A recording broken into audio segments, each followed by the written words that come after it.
signed the CARES Act, the Coronavirus Aid, Relief, and Economic Security Act, which basically is a historic $2.2 trillion bill, as he would say, that was put into place in a certain portion of that bill of that 2.2 trillion is going to be paid out as a stimulus check to everyday Americans. Now, it's important to note that this is not every American, because the headlines all over the internet, it says every American is getting $1,200 when that's absolutely not the case. Or when he It's stood false. on that podium, he was like, everyone. Yeah, that's not the case. And because there are indeed qualifications in order for you to get either the $1,200 maximum stimulus check or the $2,400 maximum stimulus check. And there are a few different qualifications, which I'll break down very quickly and very simple for everybody to understand.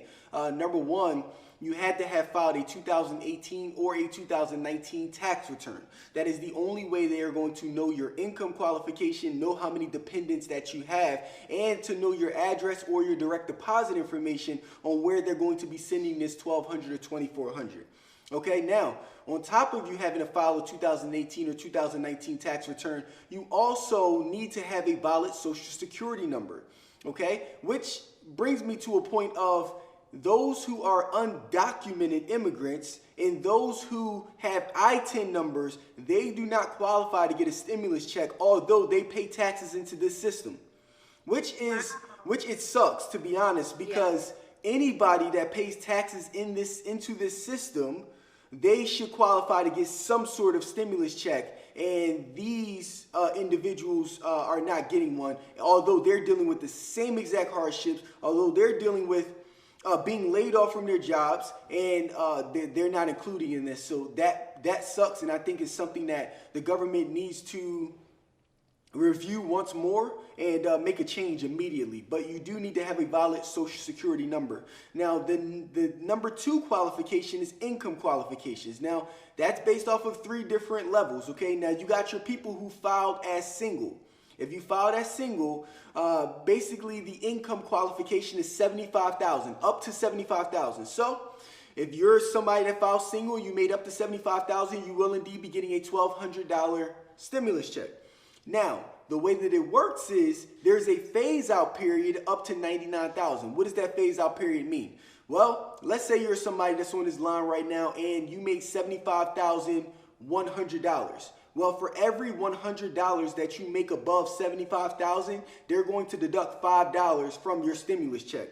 And it's going to phase out to 0 all the way to $99,000. So if you made $99,100, then you're not going to receive a stimulus check, because this is for the lower income earners that are in the United States of America. Okay, so that's for your single filers. And then you also have your head of households. Now, those with the head of household, their adjusted gross income is a little bit different. Their adjusted gross income is $112,500 as opposed to $75,000. So anybody that makes up the $112,500 that files as head of household, they are indeed going to get a $1,200 stimulus check as well. That phase out period for head of household is $146,500. Same exact rules apply. If you make after $112,500, it'll begin to phase down, and once you hit that $146,500, anything above that, your stimulus check is now going to be phased to 0. You are not going to receive anything. Okay, hope that makes sense thus far. And then you also have your next group of people, which are your married folks. Now, if you're married filing jointly, the adjusted gross income is $150,000. Easy enough to calculate. 75,000 plus 75,000. They just doubled it to 150. Okay. Now, if you're a married couple making up to 150, your stimulus check is going to be $2,400. Okay. $2,400, and then the phase-out period for married couples with no kids is going to be $198,000, okay? And it'll phase down all the way up to $198,000, and then after $198,000, as a married couple, you're getting 0. Now, if you are a married couple that has that has children, let's say you have 2 children here, your phase-out period moves from $198,000 to $218,000, okay? So all the way up to $218,000, you're still going to be able to get a stimulus. It's just going to decrease, and once you hit $218,100, now you're at 0. Okay, so that's basically the income qualifications between your single folks, your head of household, and then your married folks. And then you also are going to be receiving an additional $500 for every dependent that you have under the age of 17 years old. Now, that is only if you claim that child as a dependent on your tax return in 2018 or 2019. That's not if you file, that's not if just because I got a kid, I'm getting the 500. Nah. Only for those that have filed that child as a dependent and they're under the age of 17 years old, you get an additional 500. So for example, if I'm somebody that filed as single and I'm getting a $1,200 check because I meet the income qualifications, and I also have a child under the age of 17, I'm going to get $1,200 plus $500, which is $1,700 I'm going to receive as a stimulus. Okay? That the same applies for every single filing status. Now, the bad part about it is that and look how crazy this is. when you think about it here, that means if I can only get $500 for each of my children under the age of 17, what about those kids between the ages of 18 to 23 that are in college right now, where their mother or father still claims them as a dependent, but yet they still filed their taxes? That college kid now is not going to qualify for a stimulus check between 18 to 23, and also that mother or father is not going to get the $500 additional payment on their stimulus check. So all kids between 18 to 23 that are in college are pretty much stuck. Yeah. They're not going to get a stimulus check, and that indeed does suck as well. But again, with this stimulus bill, there's a lot of things that they're giving, and it's a lot of things that they're not, and that's the reason why every American is not getting a stimulus check. It's based off of your qualifications. And the next thing is, and I actually got some things down here because I had some questions that people asked. The next thing that people asked was, is the stimulus check, is that something that is going to be taxed? It absolutely is not going to be taxed. This is not taxable income. This is a refundable credit that's going to be advanced onto your 2020 tax return. So most people are not going to owe, 99% of people aren't going to owe anything on this stimulus check that they're receiving. It's a refundable credit. It's not taxed as income. So that's an amazing thing. Which, by the way, it would be completely insane if they were to tax me on the same $1,200 that I needed for relief. If the United States of America did that, we should all be in uproar, because that is just straight greed by itself. Outside of the fact that the $1,200 or $2,400 is not even enough money to begin with, to tax me on that would be robbery. That would be robbery. So this is considered free money then, in a sense, you think? In a sense, it is indeed considered free money, in a sense, if you look at it that way. Yes, absolutely. And then the checks are definitely going to be released somewhere between, I would say, mid to late April. Now, what's important of how these checks are going to be distributed. They're going to be distributed direct deposit or mail.